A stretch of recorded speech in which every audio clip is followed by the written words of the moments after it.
Good morning. Hey Evan, how are you? Not too bad.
Let me see if I can do a Brant impression.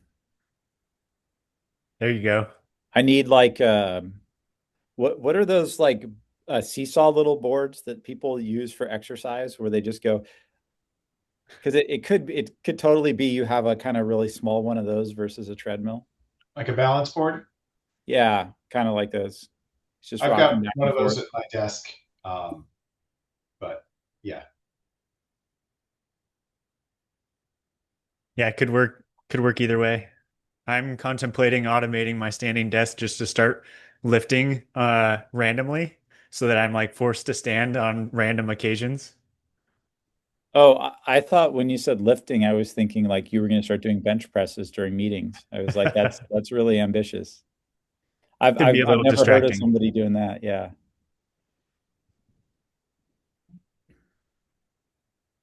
I think squats is about um I could see squats and deadlifts, but I think bench would be a little too much. I used to take the EMEA calls while on like my indoor cycling setup. And so when Eddie would eventually like call me out, I would be like breathing heavily in the background, trying to talk. Yeah, thank you. So, yeah, I can see how that would be awkward for everyone involved. Uh, I will say about a decade ago, being on big tech company corporate all hands, the multiple executives with very large watches were discussing how much they could bench press as a part of the banter leading into the the earnings updates and things like that. So the good old days that were not so good. 5 pounds more than whoever said their weight before you, right? That was the common answer. Yeah.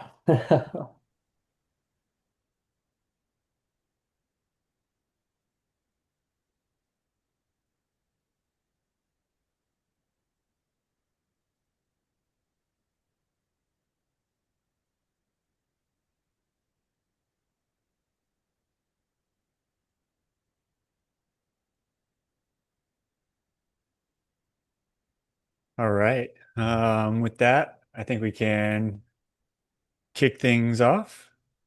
Um, this is a reminder this meeting is being recorded. It will be posted to LFX and YouTube shortly after. Your participation in these meetings is an agreement to abide by the Cloud Native Code of Conduct, which can be found in the repo. I see Evan has volunteered to be a scribe. Thanks, Evan. If anybody else is interested, that would be wonderful. Um, I would ask if there are any new members here, but I recognize all these names and faces. So welcome back, everyone. With that said, I believe looking around at some of the other, I'd say, meetings and content and schedules for today that we have the community demo scheduled. And then outside of that, this would be a check-in session to go across initiatives, issues, any other general stand-up. So pretty standard meeting agenda for today. Unless anybody else has agenda items that they would like to toss in the agenda, that would be wonderful. So with that said, Evan, I'll hand it over to you for supply chain compromises. Okay. Hopefully everyone can see that. This was inspired by both the utility I've previously gotten from the list of software supply chain compromises that Tag Security has maintained, and a little bit of an alarm at its current state. So this is the last 11 years or so of recorded incidents in the catalog. I put maintained in quotes because, as you can probably see, there was a steady growth of incidents that were being cataloged until about 2022. And in the last few years, either supply chain security has gotten a lot better, or we've gotten a lot worse at putting things into the catalog. And I have a suspicion as to which of the two it is. Note that these 4 categories of problems are a little bit abstracted from the actual underlying data because there was going to be a big rainbow of different types at the top if I didn't collapse a few different sorts of things. So I broadly categorize things into, human malfeasance, like I intentionally did something bad, versus there was some source code that maybe wasn't intended to be, that wasn't, I'm in charge of this, but someone got at the source code some other way. Tool chains, it covers all manner of CI and developer tooling and things like that. And then publishing is after the software is supposed to be released, something bad happened, including I published this thing with a cert that, should no longer have been trusted or something like that.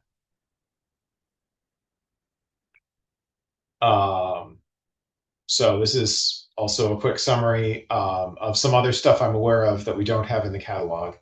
I'm not sure where we would catalog the ongoing North Korean, I'm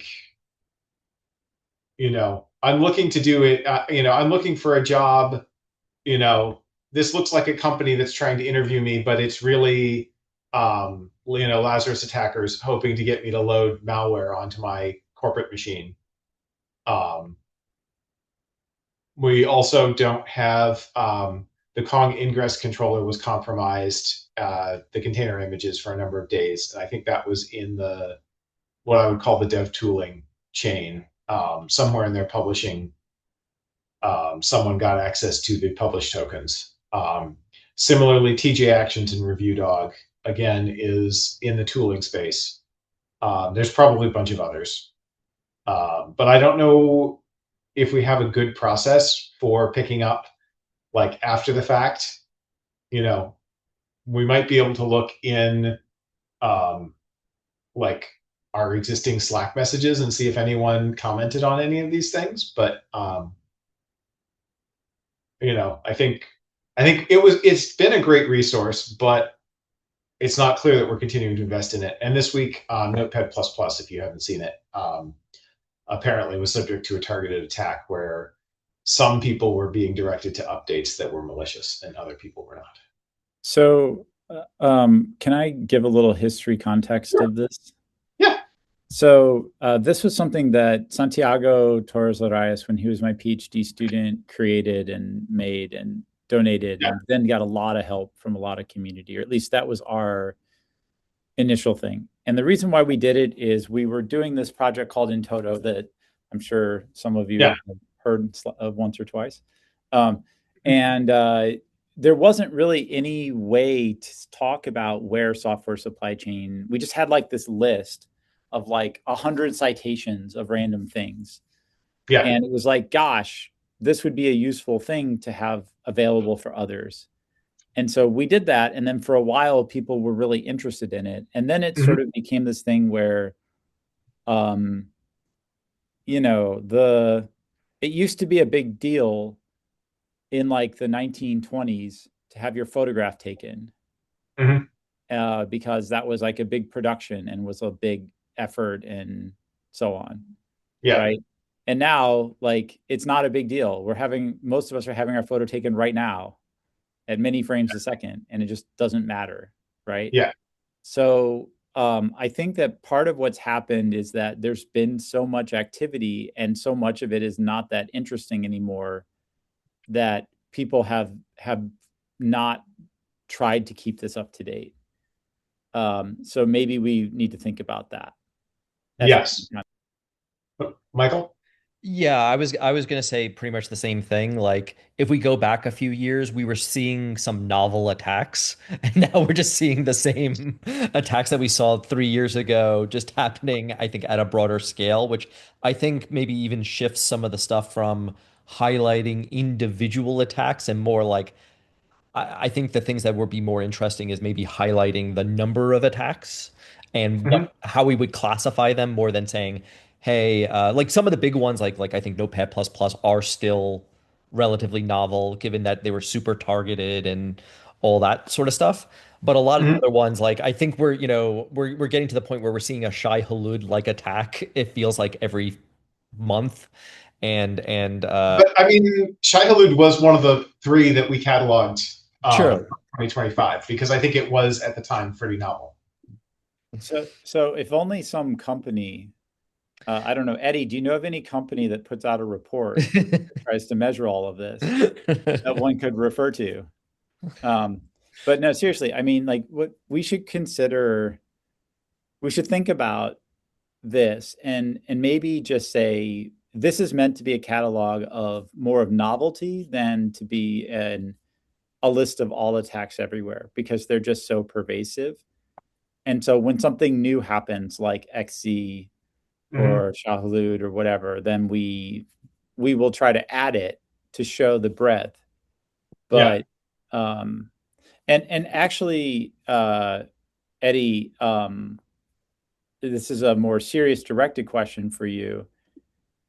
Do you think the people who put together the data from Sonatype, would it be possible for them for us to maybe turn what we're doing here into more of a taxonomy, and them to then try to categorize things according to that taxonomy?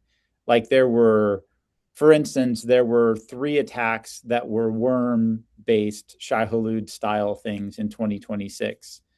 And there were 187,000 typo squatting on popular package managers that were, that were for uh, packages across here or across there or something like that. I don't know. I don't know if that makes any sense at all. I'm just kind of trying to think it through. I mean, it sounds like you're kind of talking about recategorizing what the output is from this work stream. Yeah, and there was a group in Europe that did effectively something like this, but I think their categorization is a good place to start, and they're a group we should talk with, but it doesn't. I mean, I don't know how interested I am actually in the taxonomy, but I'm more just saying, like, knowing something like, oh, all the growth is in people just doing these stupid typo squatting things that nobody installs. That would feel very different than feeling like, oh, there's like 87 attempts every day to try to do something like XC. I think what I'm hearing, or at least, okay, I'll make this my own thought, but listening to you, what I'm thinking is that we should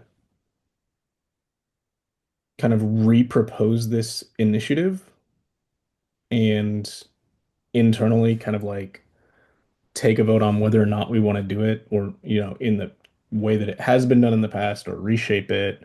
um, but then we can kind of like pick, okay, who's actually excited to maintain that asset, what is the actual output, that that type of conversation the way that we have with other initiatives and white papers and things like that. Um,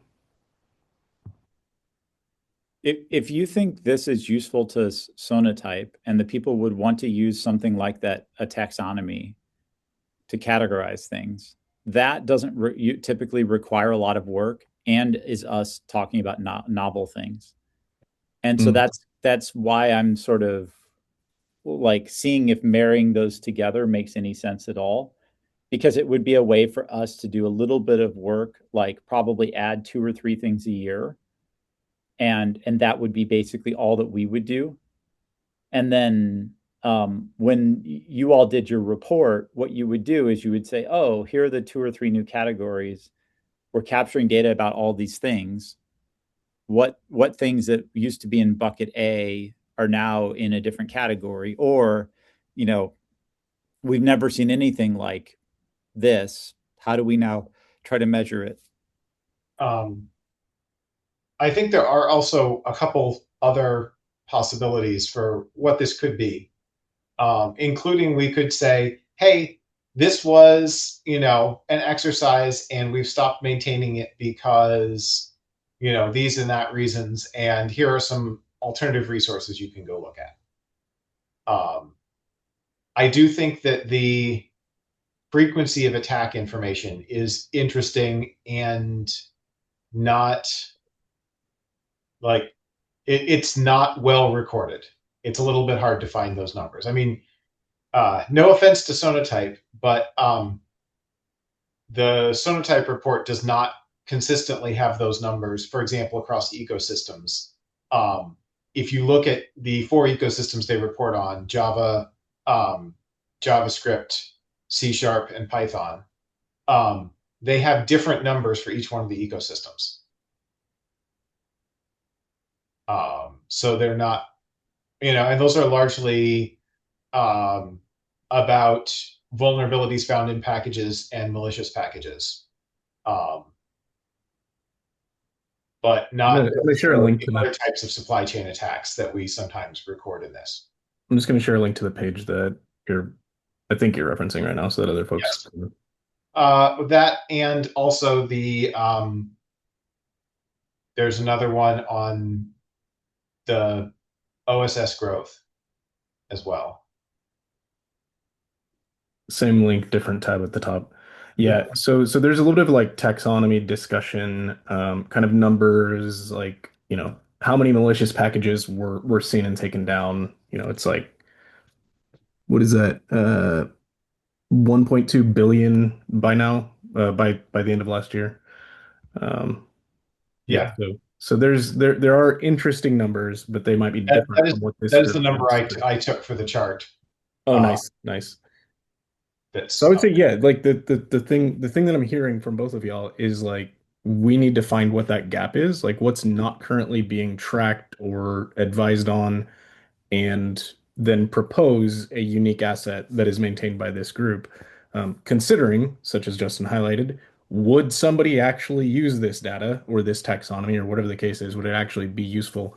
But I think the first place to start is let's imagine what we think would be useful, write it down, and then we can treat it like any other proposal, right?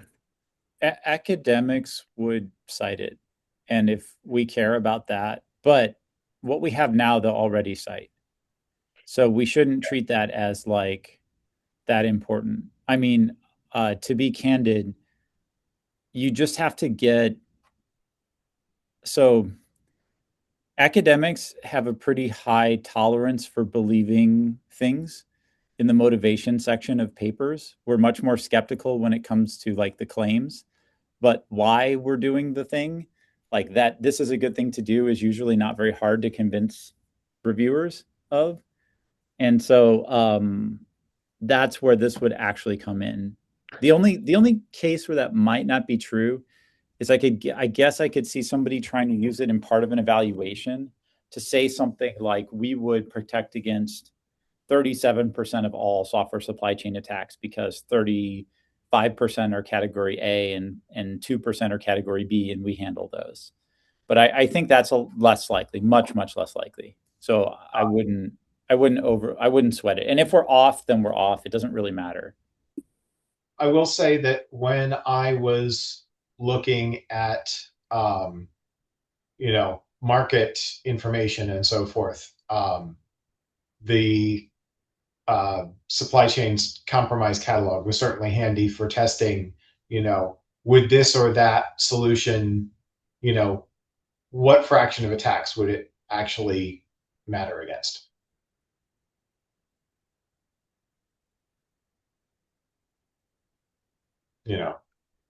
If this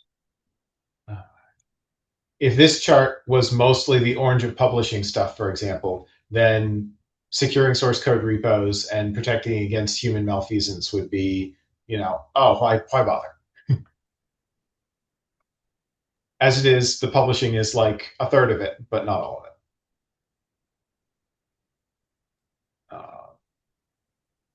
So I had assumed that we would want to continue this, and if so, it felt like the process for reporting this stuff was maybe a higher level of effort than we wanted. On the other hand, if our goal is to only track sort of novel things and sample, then that may be less of a problem.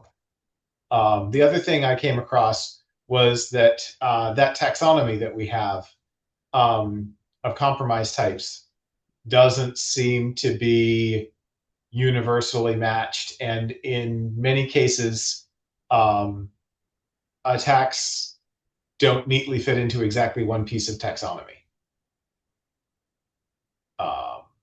For example, some of the Shai-Hulud stuff was powered by the earlier phishing compromise of Chalk and some of the other supply chain attacks that had come previously. So categorizing that into one neat category was a little bit challenging. I posted that random link I posted is a paper that's supposed to address this. I think it's a nice step in a decent direction, but I don't recall what complaints I had with it, but I thought that parts of it were not appropriately being a taxonomy. Like, for instance, like a taxonomy both needs to categorize things, should make sure you don't have things that are ambiguous. They can be multiply categorized, and also the categorization should make sense. For instance, if we categorize, if we wanted to categorize people in this group, in this meeting, it probably would make more sense to categorize us perhaps by company, perhaps by, are we a tech lead? Are we a chair? Are we just a participant? It would make less sense to categorize us based on the number of letters in our name, or, things like that. Whether we have books in the background. Yeah, what color shoelaces we have on, or something like that if we're wearing shoes. I'm specifically looking at anybody who seems to be working from home. So, those types of things are probably less interesting taxonomies. And I seem to recall there was some. I see Mike's gone to put on some shoes. I see there's been some. I seem to recall there were some instances there where I thought the taxonomy wasn't well justified, why they had it split the way they did. But that may just be me being overly critical of something I didn't take time to understand well. So I want to post the link there for others to think about it.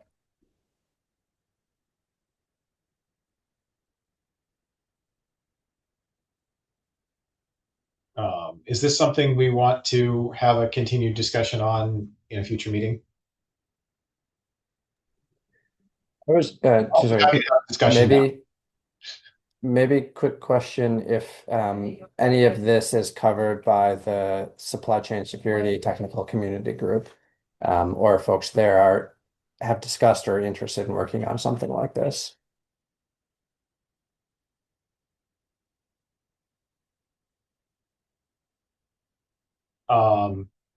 I think the technical community group might be a place where we can do some of this sourcing.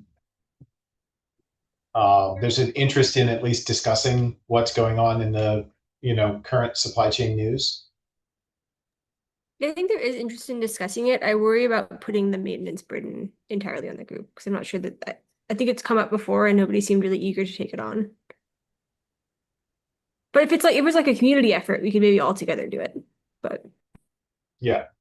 I think someone has to be passionate about driving things forward a little bit, and I don't think that's a permanent problem.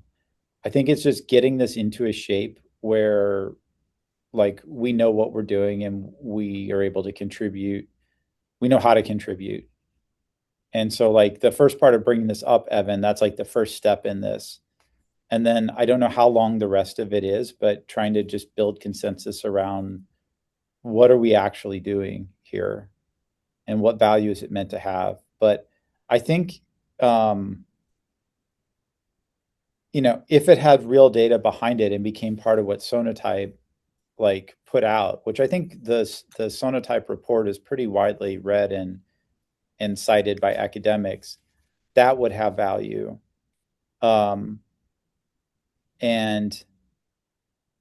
this sort of thing needs to exist somewhere. So I don't know. I'm happy to participate at some level in it, but I don't have the cycles to lead or to be to be really like a super author level helper here. Yeah, I think that's the part that I kind of want to push us toward is like, let's treat this as an initiative to either revive it in its present state, um, address all the things that Evan just highlighted, right? Evan did the research on the gaps. Now let's propose an initiative that is addressing those gaps or pivoting to maintain it in a different way, which is similar to what Jen did with the catalog. Is this an initiative or a sub-project? Well, that would depend on what the proposal is, right? I mean, unless our proposal is to archive it, to cap it off at some point in time, it seems more likely to be a sub-project than an initiative. If it includes ongoing, not time-boxed maintenance, then yeah. But if it's like, hey, this is a taxonomy effort, that would be time-boxed. We just knock it out, close it, pick it up again next year when we want to change it. Personally, this is a unofficial, maybe not as tag co-chair statement. We already have a sub-project accepted thing for the supply chain security catalog. I don't see any real need to have to do more paperwork. Like if we want to do the work, let's just do it. And um, I'm okay with that. Well, I think we can self-approve, right? Or is it just initiatives we can self? I think the point that I'm trying to highlight isn't let's do more paperwork. It's let's sequence this conversation. So first is Evan got a wild hair, did some digging, brought his findings back to the group.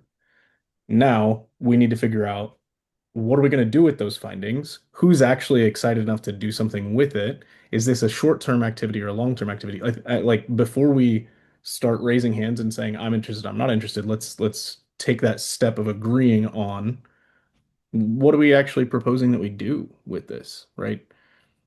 And if nobody's excited to form that into any sort of proposal, then that's probably our first red flag.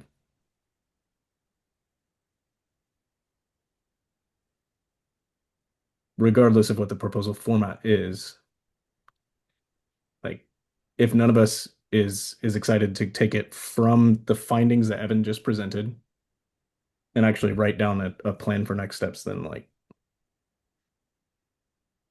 that's concerning.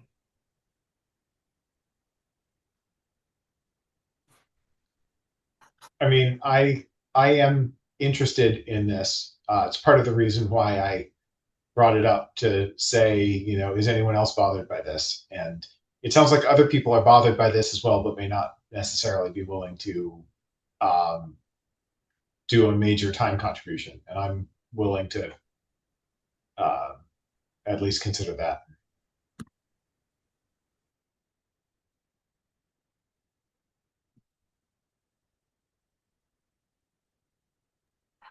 I don't like having an incomplete asset in our repo, but I also don't know what the solution is right now. I mean, I'm willing to pick up maintenance for the time being if people feel like that's a useful thing to have. And it sounds like maybe it is the kind of consensus I'm getting from the rest of the group. If no one else found it useful and sort of was like, well, why are we still doing this? Then that would be, a good different set of feedback to.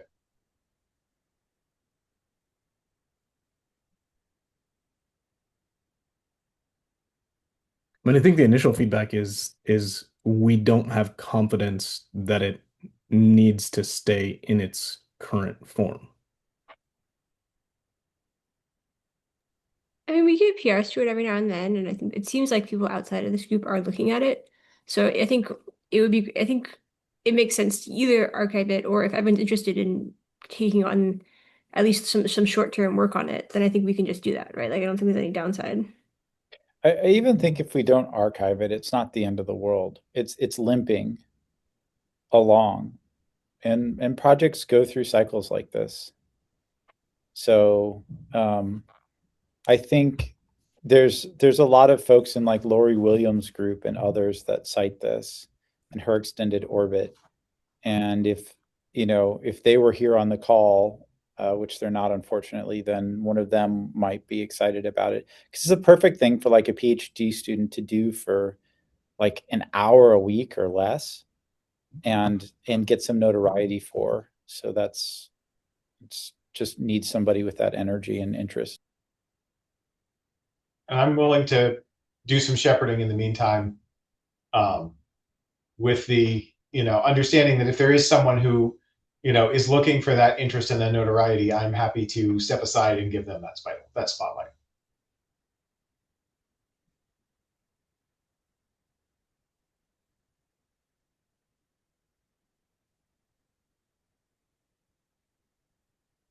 How do I? There we go. Stop sharing. I like the call out for what other ecosystems, though, nonetheless would be interested, one, in the conversation, and then two, just the fact that it exists and or it's being maintained. I think that all of that is an interesting overlay for like, I've seen a number of threads on socials about people who are kind of looking for this thing, but unaware that this shaped object exists already. And so if there were more visibility around it, does it serve a broader audience? I would say yeah.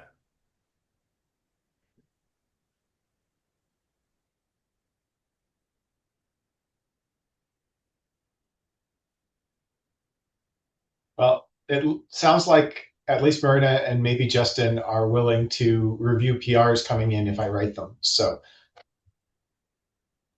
that Yeah. sounds like we have at least enough to keep things moving. Yeah, as I've seen them, I'm happy to review stuff. I just don't have more time than that. So yeah. That's fine. If I couldn't find a reviewer, then I'd be worried.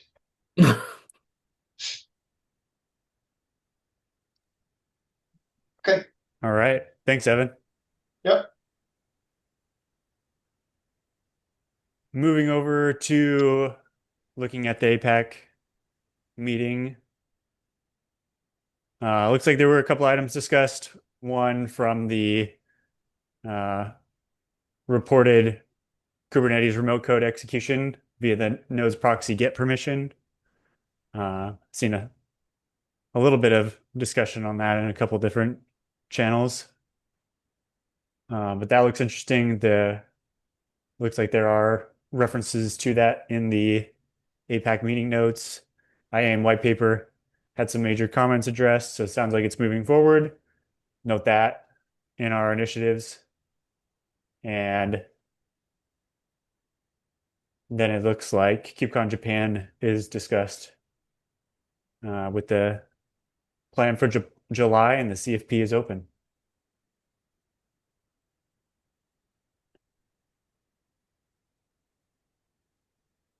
Awesome. TOC meeting updates. If anybody wants to jump in with. It was a pretty short meeting yesterday. I don't remember if there's anything super relevant other than the fact that it was the reminder that the TUC is asking tags to give updates on current initiatives in 2 weeks at the next public meeting. So anyone here who leads an initiative or thinks that we should include something there, I guess that's a quick update here. You were also there, Brent. Did you have anything else to add?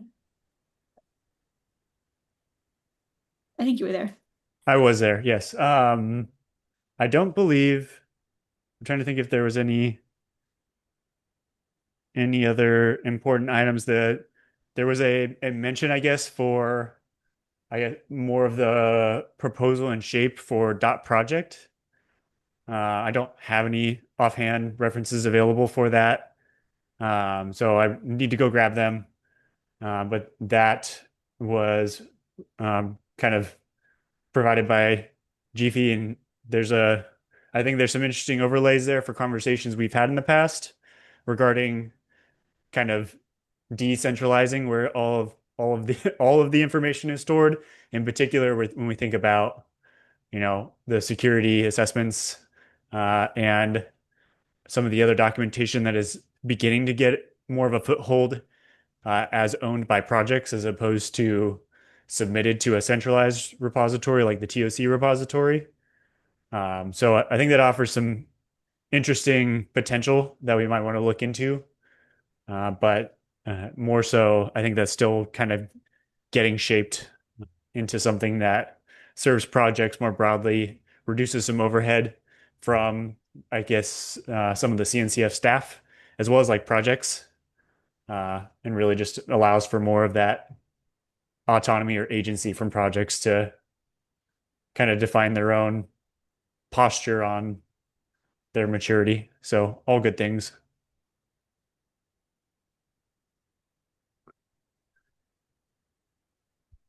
All right, moving over project updates.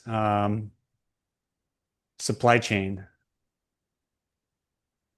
I have an update for the working group. We should probably break this out into 2 pieces, but do you want me to go first, or does anyone else want to? I'm just gonna go. Go ahead. Unless you have an objection, Evan. Yeah, so my big update from the working group is that we are starting an initiative. So I'll put a link to the issue here to do what we're calling recipe cards for supply chains. For this first one, we're going to do, I think the issue says securing CI dependencies. We're looking at transitioning that to specifically working with GitHub Actions and dependencies there. And then we could always do another one for other specific things, because the whole idea of this is to make it really concrete and actionable. So that's the TOC issue, which I guess I'll need someone else to approve. So if anyone wants to take a look at that.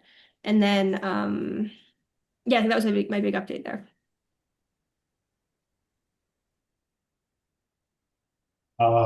Supply chain insights. We had a meeting on Monday and talked a little bit about how to usefully produce outputs from the initiative when we weren't going to be able to achieve what we thought we would at the start. I think, there was a assumption that maybe stuff was all baked, and it wasn't all baked in both the analysis side and the data collection side. So we're going to be producing some recommendations about, don't try doing this again until these roadblocks have been cleared, basically. And here's some suggestions maybe about what clearing them might look like.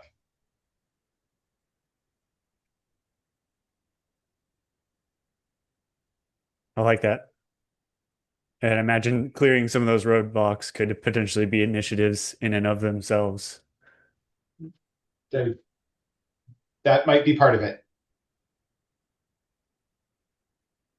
All right. Security assessments.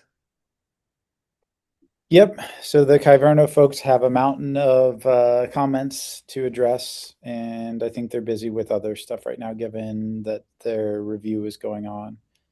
So their TOC review. So yeah, I don't think there's much else happening here. All right. Security controls.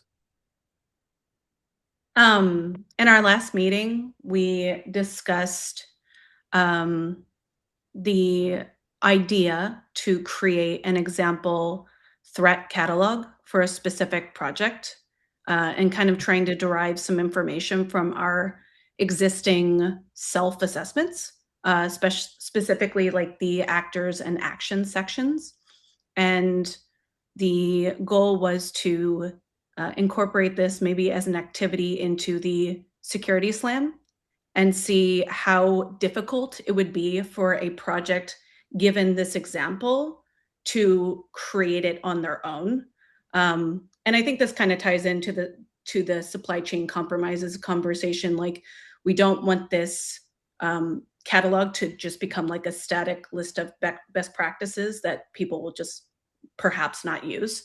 So if we can expand it to the threat catalogs, then at least projects could use this as a way to see how well they conform to specific regulatory standards by mapping it to the controls catalog or the high level catalog.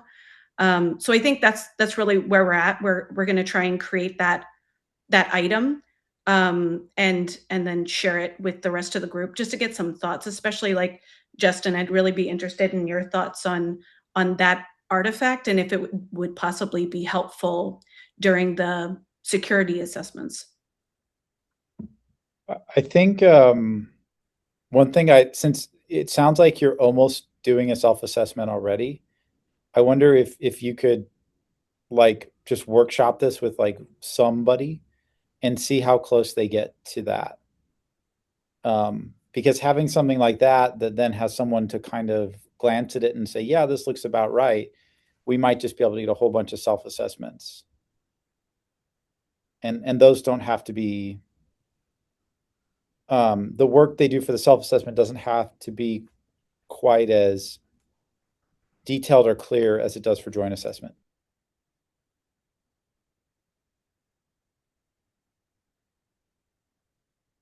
Right. I think I get that feedback. And it would be good to work with a project, maybe even one that just recently completed one. Like I was looking at, I think Podman, and maybe a few other ones had just recently completed their self-assessment. So that was an example of one I was looking at. And even with the introduction of the dot project work, it would be probably a lot more feasible to store this type of granular artifact with the projects in the dot project than centrally in the TOC repo. Yeah, or if you have like a friends and family kind of project that you know somebody where you can tap them on the shoulder and say, hey, come and try this out. That would also be useful. We get a high degree of variance with how people do their self-assessment. Some people are try to be really diligent. Some people just seem to try to just get something together quickly. And maybe they are trying to be really diligent, but it's just maybe they're just a little bit off. So I'd just be curious to, when we did the assessment process, the way we did it is we left parts of it less structured while we did the first, I don't know, 5 of them or so. And then after that, we put more structure in place because we wanted to make sure we were doing this right.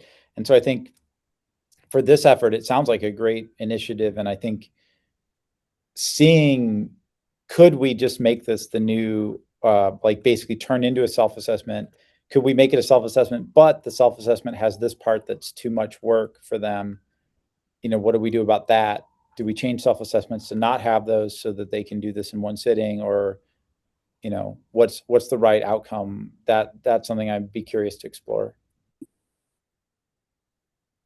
Yeah, I think that makes sense. And yeah, that's why with the security slam, we were just going to say, like, we'll say great if you just tried it. And just to see, like, is this really feasible? Can a project really do this? Or is this adding way too much overhead?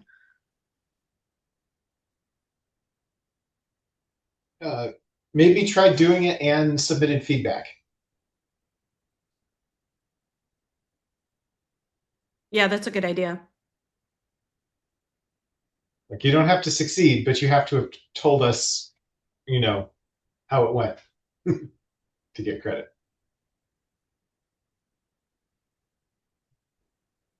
right. Thanks, Jen, for the update. Over to MCP auth.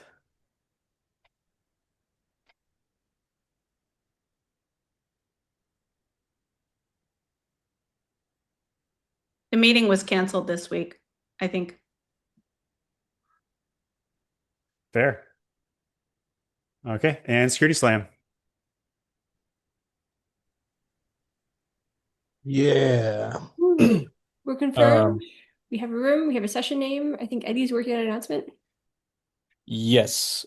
So the announcement blog is written up, submitted to CNCF. They emailed me this morning to propose a title because I didn't. So they're gonna publish that as soon as they get online. I suppose they sounded like they were gonna publish it pretty quick. In the announcement, it does reference securityslam.com, so I built out just a very simple kind of like landing page there and a little registration form for people that want to get updates. So on the 20th, when the slam starts, that's where we're going to post resources and such. The in the meantime, I'm going to be asking around, not a broad ask. If anybody wants to help out, definitely willing. But I'm gonna try to see if I can find a few folks who have some spare time to like reach out to projects and do some recruiting. So that way we have some people who are actually participating from day one. Um, I am pointing people just to the tag channel this time instead of creating a spin-off Security Slam channel. One, so that way we are actually have some have some conversations happening in the tag channel and get more people in there again. But also because it just wasn't super active in past years. It was just kind of like a couple questions here and there. So that's the Slack, that's the website, that's the registration.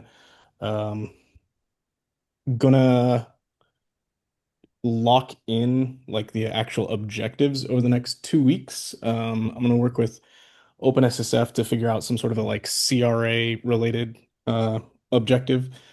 And then Jen has the objective that she was thinking about threat assessment, explorations, that kind of thing. And then the LFX Insights, which is a partial baseline, just like we used to use Clo Monitor for partial scorecard assessment. So that's the three that are on the radar right now. If anybody has other ideas for stuff that you would want to see projects incentivized to do, let me know. I do have prizes. I have budget for prizes from Sonatype, but I don't have a lot of ideas right now for exactly what those prizes are going to be. So the only thing I've committed to in the material, in the written material, is like badges and plaques. So anybody who's going to be at Amsterdam will bring them plaques so that way they can put it in their project booth, stuff like that. And I think that's all of the updates. Yeah, so places for input. If anybody wants to give input, it'd be on incentives, like what do we actually want to give people? I think from our past learnings, none of the prizes where we like take the budget and get Legos, things like that. Like I watched somebody literally just give it to a cute girl, like just like right in front of me. Like this girl walks up and she's like, "That's so cool." He's like, "You can have it," and just hands it to her. And then she walks off and I see his face like, "Okay, yeah, that was really interesting." I don't think that the prizes were like super motivating for most folks. I had one extra prize at the end because somebody just didn't take it. So that's what I'm thinking. The plaques are probably the big one. And then the activities. Yeah. Like what do we want to give badges for? If you have any input on that, uh, open to input on both of those. I think that's it.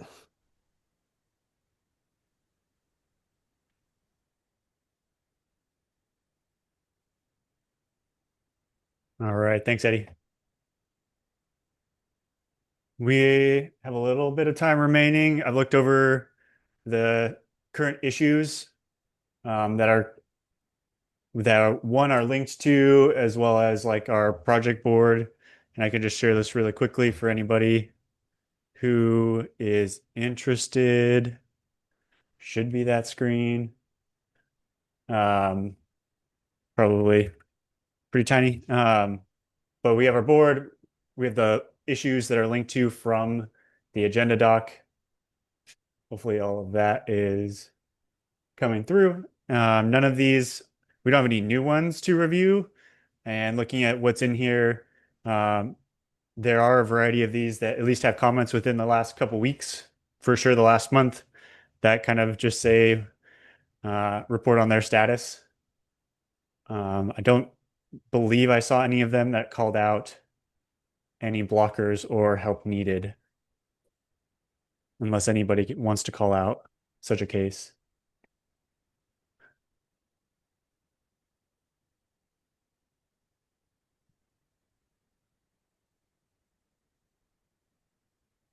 So with that said, over to general stand-up. Looks like we have an item on here. Updates to guidance on CVE-based emerging trends with AI. Yeah, so I added this in. There is an AI technical community group.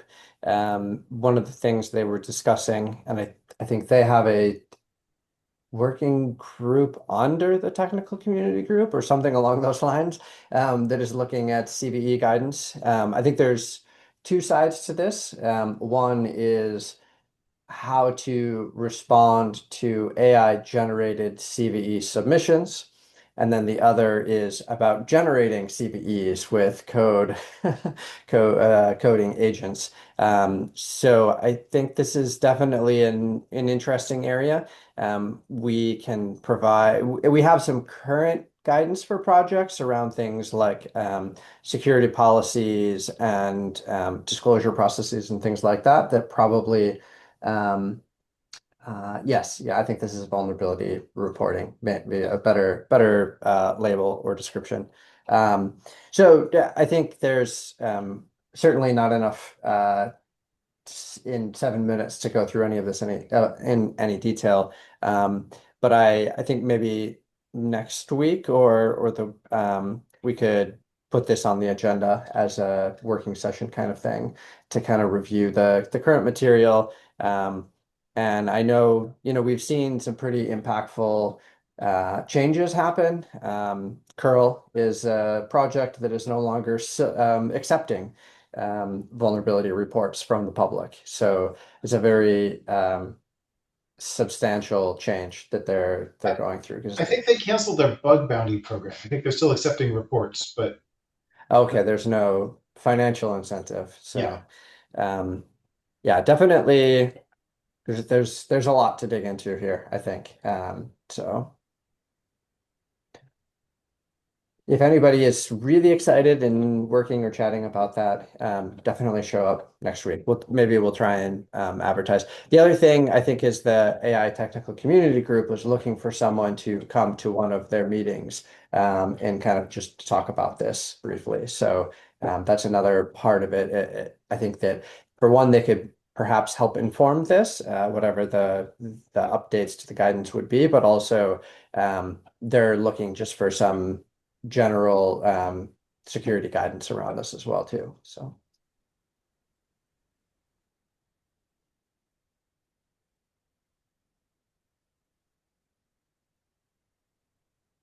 I imagine there is a big overlay here about what they're trying to respond to, and maybe the historics of like projects and CV response, and now projects and AI CV response, and who that falls under. Where do you go to for help?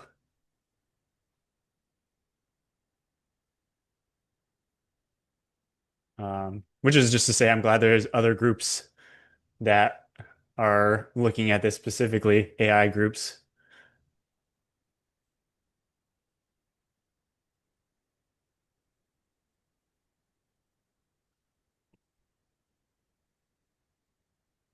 All right. I linked a blog post that obviously it's from the company who did it, so it's self-congratulatory. But Isles seems to be successfully using AI to do vulnerability reports and getting them into places like curl without anger or complaint. So it's appears that you can do it correctly. It just takes, maybe some effort and thought. I will also say that we've been getting those, as I'm sure a lot of people have, and we haven't angrily complained externally because we don't think that's a good look, but we're not like super excited about, some of the non-bug reports or the critical severity thing that requires someone to have root access on a system kind of, and then there's a race condition to change the permissions on a file in some way that you could maybe try to theoretically protect against, or I don't know. So yeah, it may not, like the feelings might not always be externally expressed.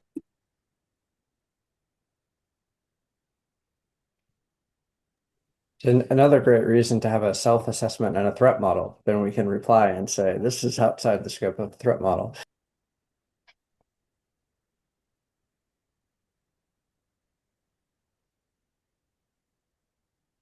Wonderful. And without any other topics, we have an open demo slot or presentation slot. Yeah, I guess if we are going to discuss more of this topic at maybe the next session, we may fill that in with regards to what the agenda looks like. But if there is anybody who wants to give a short demo or a presentation at a future session, please feel free to throw something out here or reach out to us in the Slack channel, and we can get you scheduled. With that said, I believe that is all the time we really have for today. Thanks, everyone. See you next week. Thank you. Thanks, everyone. Thanks for hosting, Brant.